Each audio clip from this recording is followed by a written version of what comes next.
Referral 1970 establish ಆಗಿದೆ hospital. ಅವಾಗಿಂದ referral ನಡೀತಾನೆ ಇದೆ. ಸೊ ಅವಾಗ ಏನಾಗುತ್ತೆ, ನಂಬರ್ ಆಫ್ ರೆಫರಲ್ಸು, ಡೆತ್ತು ಮತ್ತು ರೆಫರಲ್ಸ್ ಆಗೇ ಆಗ್ತದೆ. ಬೇಸಿಕಲಿ ನಮ್ಮದು basic care hospital, primary care, secondary care, tertiary care, quaternary care ಅಂತ ಇರುತ್ತೆ. ಸೊ ಪ್ರೈಮರಿ ಕೇರ್ ಹಾಸ್ಪಿಟಲ್ಗೆ ಏನೇನು ಫೆಸಿಲಿಟೀಸ್ ಬೇಕಾಗುತ್ತೋ ಅದೇ ಅಷ್ಟು ಫೆಸಿಲಿಟೀಸ್ ನಮ್ಮಲ್ಲಿ ಇರುತ್ತೆ. ಸೆಕೆಂಡರಿ ಕೇರ್ ಅಂದರೆ ನಮ್ಮ ಕೋಲಾರ ಡಿಸ್ಟಿಕ್ ಆ ಸೆಟಪ್ ಏನಾಗುತ್ತೆ, ICU ಸೆಟಪ್ ಆಗಲಿ, ಡಾಕ್ಟರ್ ಸೆಟಪ್ ಆಗಿರುತ್ತೆ. ಟರ್ಷಿಯರಿ ಕೇರ್ ಬಂದು ಬೆಂಗಳೂರು ಮೆಡಿಕಲ್ ಕಾಲೇಜ್ ಆ ಸೆಟಪ್ ಆಗಿರುತ್ತೆ, ಡಾಕ್ಟರ್ಸ್ ಅಂಡ್ ಸೆಟಪ್ ಇರುತ್ತೆ. ಕ್ವಾರ್ಟರ್ನರಿ ಕೇರ್ ಬಂದು ನಮ್ಮ ಜಯದೇವ ಮತ್ತು ನಿಮ್ಹಾನ್ಸ್ ಹಾಸ್ಪಿಟಲ್ ಆ ಸೆಟಪ್ನಲ್ಲಿ ಆಗಿರುತ್ತೆ, ಅಷ್ಟು ಸ್ಟಾಫ್ ಇರ್ತಾರೆ. ಸೊ ನಮ್ಮಲ್ಲಿ ನಾವು ಏನು ಪ್ರೈಮರಿ ಕೇರ್ ಮಾಡಬೇಕಾಗುತ್ತೆ ಅದನ್ನು ಮಾಡ್ತೀವಿ, ಖಂಡಿತವಾಗಿ ಮಾಡ್ತೀವಿ. ನಮ್ಮ ಡಾಕ್ಟರ್ಸ್ ಒಂದು ಸ್ಟೆಪ್ ಎಬೋನೇ ಹೋಗ್ತಾ ಇದ್ದಾರೆ, ಹೋಗಿ ಅದನ್ನು ಟ್ರೀಟ್ಮೆಂಟ್ ಕೊಡ್ತಾ ಇದ್ದಾರೆ. ಬಟ್ ಏನಾಗುತ್ತೆ ಅಂತ ಹೇಳಿದ್ರೆ, ಕೆಲವು ಮೇಡಮ್ ಅಂತ ಹೇಳಿದ್ರು, ಒಂದು ಕೊಡ್ತಾ ಪೇಷಂಟ್ ಬಂದಿರ್ತಾನೆ, ಅವ್ನಿಗೆ ಒಂದು ಗಟ್ ಪ್ರಾಬ್ಲಮ್ ಇರುತ್ತೆ, ಒಂದು ಹಾರ್ಟ್ ಪ್ರಾಬ್ಲಮ್ ಇರುತ್ತೆ, ಅವ್ನು ಕಾರ್ಡಿಯಾಲಜಿಸ್ಟ್ ಒಪಿನಿಯನ್ ಬೇಕಾಗುತ್ತೆ, ನೆಫ್ರಾಲಜಿಸ್ಟ್ ಒಪಿನಿಯನ್ ಬೇಕಾಗುತ್ತೆ, ಎಂಡೋಕ್ರೈನಾಲಜಿಸ್ಟ್ ಒಪಿನಿಯನ್ ಬೇಕಾಗುತ್ತೆ, ನೆಕ್ಸ್ಟ್ ಲೆವೆಲ್ ಇನ್ವೆಸ್ಟಿಗೇಷನ್ ಸಪೋರ್ಟ್ಸ್ ಎಲ್ಲ ಬೇಕಾಗುತ್ತೆ.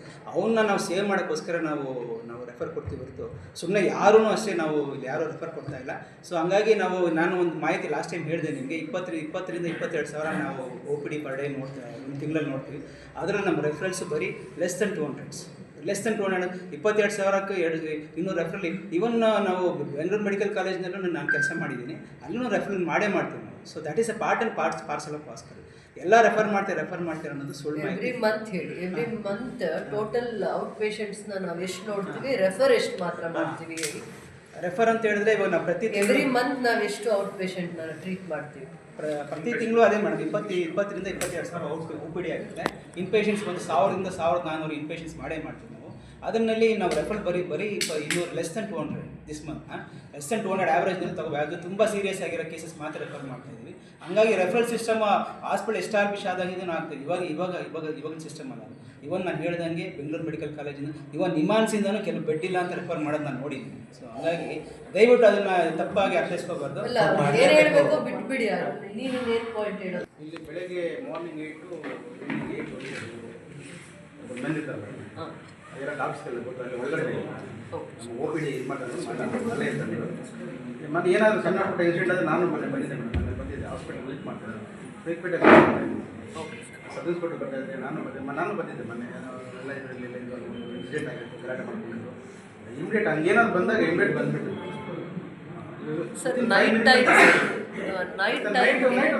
ಸ್ವಲ್ಪ ಇವರು ಟ್ರೀಟ್ಮೆಂಟ್ ಮಾಡೋದಕ್ಕೆ ಒಬ್ಬೊಬ್ಬರೇ ಡಾಕ್ಟರ್ ಡ್ಯೂಟಿ ಅವರ್ಸಲ್ಲಿ ಇರ್ತಾರೆ, ಒಬ್ಬರು ಇರ್ತಾರೆ. ಒಂದಿನ ಪೀಡಿಯಾಟ್ರಿಷಿಯನ್ ಇರ್ತಾರೆ, ಇನ್ನೊಬ್ಬರು ಗೈನಕಾಲಜಿಸ್ಟ್ ಇರ್ತಾರೆ, ಒಬ್ಬೊಬ್ಬರೇ ಇರ್ತಾರೆ.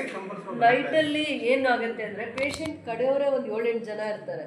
ಅವರೇ ಟ್ರೀಟ್ ಮಾಡೋದಕ್ಕೆ ಏನು ಕಂಡೀಷನಲ್ಲಿ ಇದೆ ಅಂತ ಪೇಷಂಟ್ನ ಸ್ಟಡಿ ಮಾಡೋಷ್ಟರಲ್ಲಿ ಇವರು ತುಂಬ ಗಾಬರಿ ಇರ್ತಾರೆ. ಅವ್ರನ್ನ ಅಟ್ಲೀಸ್ಟ್ ಕನ್ವಿನ್ಸ್ ಮಾಡೋದಕ್ಕೆ ಸ್ವಲ್ಪ ಟೈಮ್ ಕೊಡಿ, ಡಾಕ್ಟರ್ ಟ್ರೀಟ್ ಮಾಡಲಿ ಅಂತ ಅವ್ರಿಗೆ ಹೇಳೋದಕ್ಕೆ ನಿಮ್ಮ ಮ್ಯಾನ್ ಪವರ್ ಇಲ್ಲ, ಅವಶ್ಯಕತೆ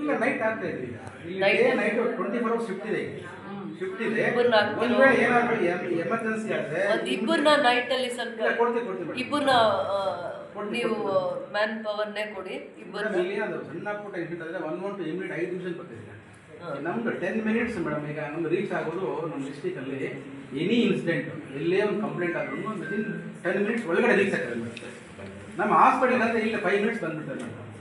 ಅಂದರೆ ನಮ್ಮ ಮೆನ್ನು ಇರ್ತಾರೆ, ಜೊತೆಗೆ ನೈಟ್ ರೂಮ್ಸ್ ಆಫೀಸರ್ ಇರ್ತಾರೆ, ಎಲ್ಲರೂ ಇರ್ತಾರೆ. ಏನು ಎಮರ್ಜೆನ್ಸಿ ಹಾಸ್ಪಿಟಲ್ ಅಟೆಂಡ್ ಮಾಡ್ತಾ ಇದ್ವಿ. ಮತ್ತು ಇಲ್ಲಿ MLC ಆದರೆ MLC ತಗೊಂಡು ನಾವು ಬೇರೆ ಪೊಲೀಸ್ ಸ್ಟೇಷನ್ಗೆ ಇಂಟಿಮೇಷನ್ ಕೊಡ್ತಾ ಇದ್ವಿ.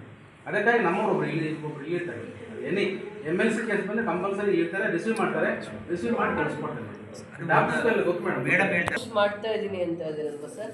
ನೈಟಲ್ಲಿ ಸ್ವಲ್ಪ ರೌಂಡ್ಸ್ ಮಾಡ್ತಾ ನೈಟಲ್ಲೇ ಇವರಿಗೆ ಸ್ವಲ್ಪ ಅವ್ರನ್ನ ನಿಭಾಯಿಸೋದು ಕಷ್ಟ ಆಗ್ತಾ ಇದೆ. ಅದಕ್ಕೆ ನೈಟ್ ಟೈಮ್ಗೆ ಸ್ವಲ್ಪ ನಿಮ್ಮ ಅಡಿಷ್ನಲಿ 1-2 ಎಕ್ಸ್ಟ್ರಾ ಮ್ಯಾನ್ ಪವರ್ ಕೊಡಿ, ಅವಾಗ ಅವ್ರಿಗೆ ಸ್ವಲ್ಪ ಇನ್ನೂ ಮ್ಯಾನೇಜ್ ಮಾಡ್ತಾರೆ. ನೈಟ್ ಡ್ಯೂಟಿಯಲ್ಲಿರೋ ಡಾಕ್ಟರ್ಸ್ ಪ್ಲೀಸ್ ಸರ್, ಪ್ಲೀಸ್.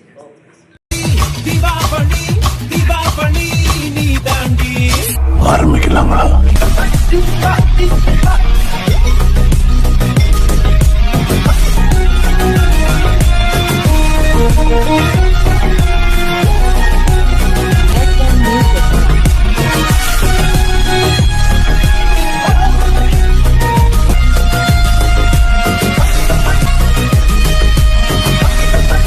தரம் என்றும் நிரந்தரம், தரம் என்றும் நிரந்தரம், தரம் என்றும் நிரந்தரம்.